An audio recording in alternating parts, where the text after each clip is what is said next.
ഷെയ്ഖ് ഹസീന രാജ്യം വിട്ടു, ഭാരതം വിട്ടു എന്നുള്ള ഒരു വാർത്ത വരുന്നുണ്ട്. വിവരങ്ങളുമായി ഐസൻ ജോസ് ചേരുകയാണ്. ഐസൻ, ഇതുമായി ബന്ധപ്പെട്ട് ഏറ്റവും ഒടുവിൽ നമുക്ക് ലഭ്യമാകുന്ന സ്ഥിരീകരണം ഏത് തരത്തിലാണ്?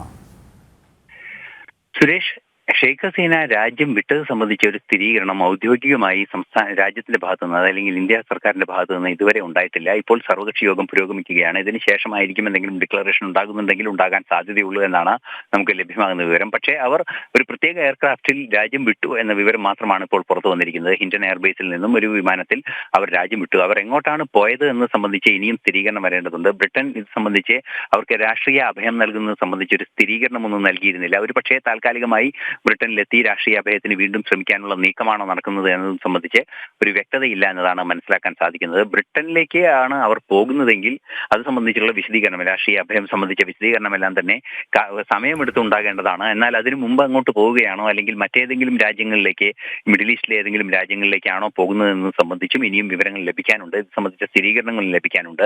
നിലവിലെ സാഹചര്യത്തിൽ അവർ രാജ്യം വിട്ടു, അതായത് ഭാരതം വിട്ടു, ഹിൻഡൻ എയർബേസിൽ നിന്നും അവർ രാജ്യത്തിന് പുറത്തേക്ക് പോകാനുള്ള വിമാനത്തിൽ കയറി പോയി കഴിഞ്ഞു എന്ന വിവരം മാത്രമാണ് പുറത്തു വന്നിട്ടുള്ളത്. ഇന്റലിജൻസ് സ്ഥിരീകരണങ്ങളോ അത്തരത്തിലുള്ള സംവിധാനങ്ങളോ ഇത് സംബന്ധിച്ച് പുതിയതായി ഒന്നും ലഭ്യമായിട്ടില്ല എന്നാണ് മനസ്സിലാക്കാൻ സാധിക്കുന്നത്. ഒരു പക്ഷേ അവർ ബ്രിട്ടനിലേക്കുള്ള യാത്രാമധ്യേ ഈ ഭാരതം വിട്ട് വേറെ ഏതെങ്കിലും രാജ്യത്തേക്ക് പോയതാണോ എന്ന സംശയമാണ് ഇപ്പോൾ നിലനിൽക്കുന്നത്.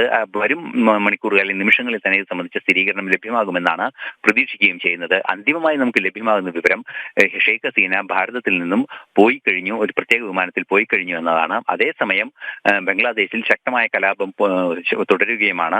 ഈ പട്ടാള ഭരണകൂടം നിശ്ചയിക്കുന്ന ഭരണ സംവിധാനങ്ങളെ അംഗീകരിക്കില്ലെന്ന നിലപാടാണ് അവിടെ കലാപകാരികൾ ഇപ്പോൾ മുന്നോട്ട് വയ്ക്കുകയും ചെയ്യുന്നത്. സുരേഷ്, ഐസൻ സൂചിപ്പിച്ചതുപോലെ തന്നെ കേന്ദ്ര സർക്കാരിന്റെ ഭാഗത്ത് ഉന്നതല യോഗം പുരോഗമിച്ചുകൊണ്ടിരിക്കുകയാണ്. ബംഗ്ലാദേശിലെ സ്ഥിതിഗതികൾ വിലയിരുത്തുകയാണ്. ഒപ്പം അതിർത്തി മേഖലകളിലെ അടക്കം സാഹചര്യം അതീവ ജാഗ്രതയോടെയാണ് കേന്ദ്ര സർക്കാർ നോക്കിക്കാണുന്നത്, അല്ലേ?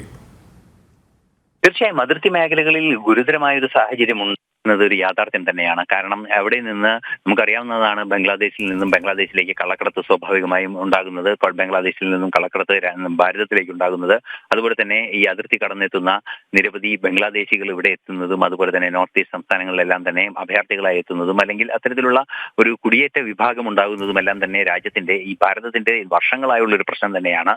ഈ ഒരു പ്രശ്നത്തിന്റെ കൂടി അടിസ്ഥാനത്തിലാണ് ശക്തമായ ജാഗ്രത അതിർത്തിയിൽ ഉണ്ടായിരിക്കുന്നത്.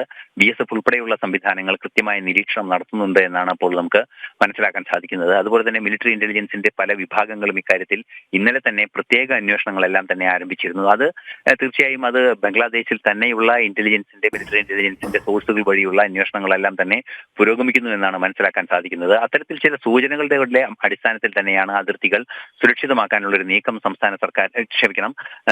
ഭാരത സർക്കാരിന്റെ ഭാഗത്തു നിന്നുണ്ടായത്. പശ്ചിമബംഗാൾ ഗവർണർ ഉൾപ്പെടെ ഇക്കാര്യത്തിൽ കൃത്യമായ ചില വിശദീകരണങ്ങളെല്ലാം തന്നെ നൽകിയിരുന്നു. നിലവിലെ സാഹചര്യത്തിൽ അതിർത്തി കർശനമായ സുരക്ഷ ഉറപ്പാക്കാനുള്ള നീക്കം തന്നെയാണ് പുരോഗമിക്കുന്നത്.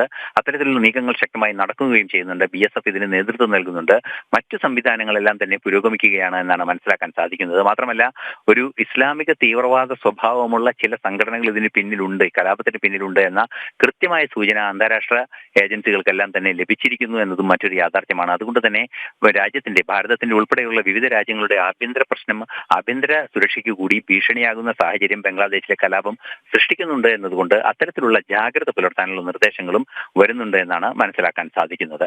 സുരേഷ്, ഐസൻ ജോസ് ആണ് വിവരങ്ങൾ നൽകിയത്.